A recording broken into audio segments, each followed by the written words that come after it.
Muchas gracias, señora presidenta. Yo soy un gran fan de la reducción de la jornada laboral. Un fan. Por múltiples razones. Ojalá podamos converger a un mundo donde tengamos que trabajar menos. Es casi una expresión de deseos, obviamente, ¿no? De hecho, si uno mira la evidencia internacional, por ejemplo, en la página We're in Data, o hay algunas páginas que tienen los mismos datos, pero con datos de la OIT, la reducción de la jornada laboral es una realidad sistemática en todos los países del mundo sin excepción. En los últimos 100 años, prácticamente se ha bajado una jornada laboral de 3.000 horas anuales a una jornada laboral de 1.000, dependiendo del país, entre 1.500 y 2.000 horas anuales. Los datos de Argentina son datos, el más viejo de Argentina son datos de la década de mediados de la década de 50, pero también Argentina trabajaba 2.060 horas mensuales a principios de la década de 60 y trabaja 1.690 horas. O sea, en promedio, Argentina también ha reducido dramáticamente su jornada laboral, un 20% aproximadamente. De hecho, tenemos datos más específicos de Argentina que elabora la gente del CEDLAS, que es un centro de estudios distributivos de la Universidad Nacional de La Plata, que muestran la misma tendencia con datos de la encuesta permanente de hogares, una metodología que los hace bien homogéneos, pero también lo que muestran, y es una realidad muy importante el análisis es la heterogeneidad.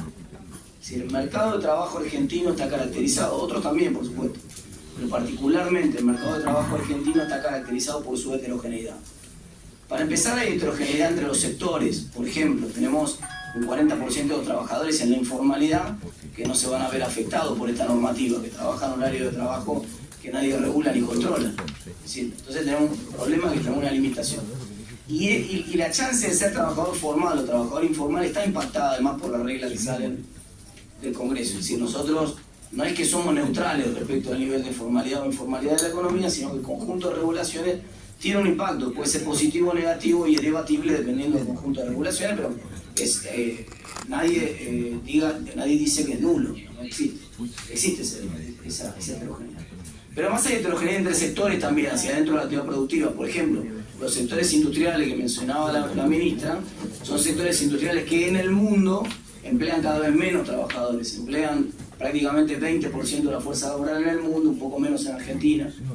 Y el sector de servicios es uno de los sectores que se expande más, donde la discusión de la reducción de la jornada laboral es completamente distinta que la discusión del sector industrial. Es decir, no tiene, de hecho, conceptualmente hay sectores donde el impacto en la productividad de la reducción es distinto. Por ejemplo, hay un trabajo de la Organización Internacional de Trabajo, de un economista llamado Lonnie Golden, es el artículo el documento de trabajo número 33, que justamente hace un análisis sobre los efectos de la cantidad de horas trabajadas sobre la productividad, que es uno de los debates que se dio ahora, porque claro, se plantea la reducción de la jornada laboral, pero además se plantea reducir la jornada laboral manteniendo los salarios, y eso obviamente requiere mantener la productividad.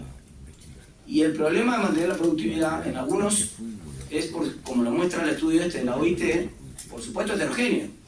Hay sectores donde la reducción de la jornada laboral efectivamente aumenta la productividad por hora, eso está casi fuera de debate en el mundo. Obviamente, como la productividad marginal del trabajo es decreciente por el cansancio y por distintas razones, sobre todo en algunas tareas que tienen algún tipo de atención intensiva o de esfuerzo físico intensivo, entonces en todas esas tareas, cuando usted reduce la cantidad de horas hombre, la productividad por hora de trabajo es más alta, obviamente.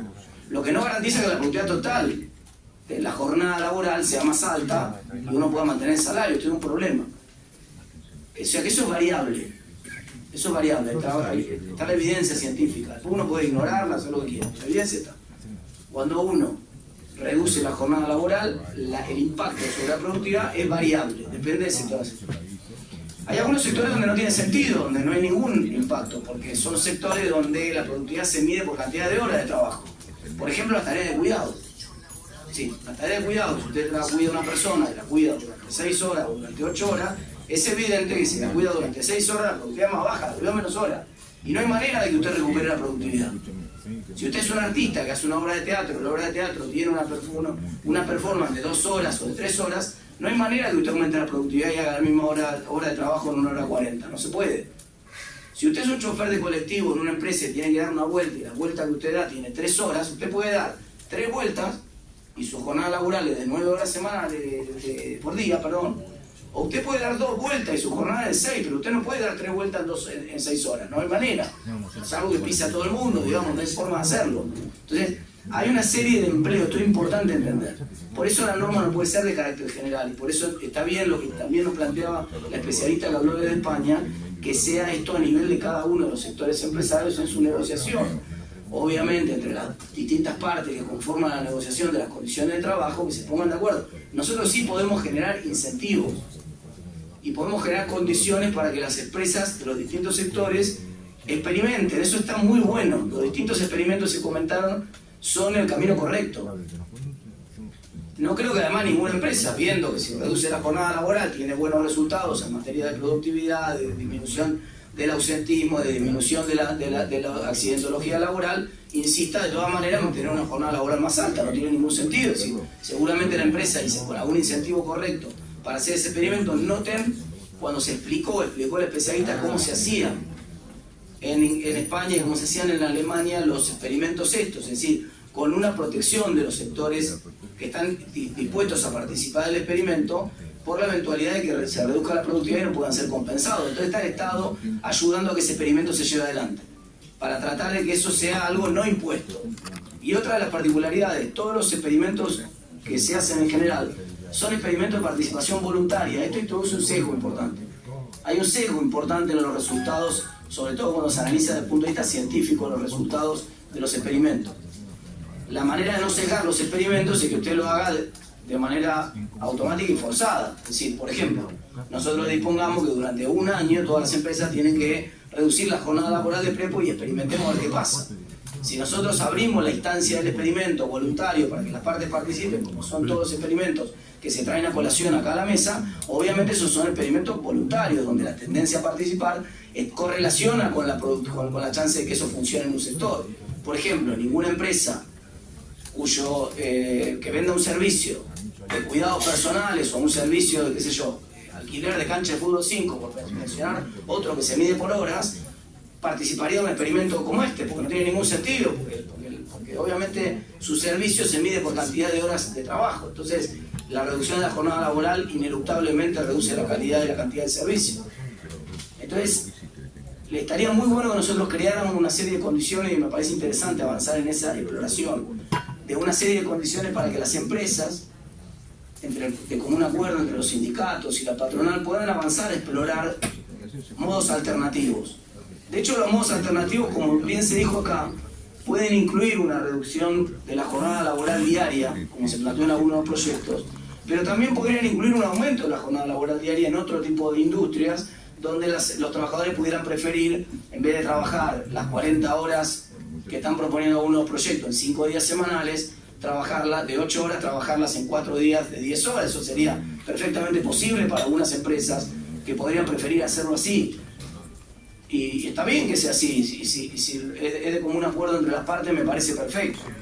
El otro gran punto sobre el cual quiero hacer un problema o un punto sobre la heterogeneidad del mercado laboral de la Argentina, que es demasiado significativa como para ignorarla, tiene que ver con la discusión de la reasignación de las horas de trabajo.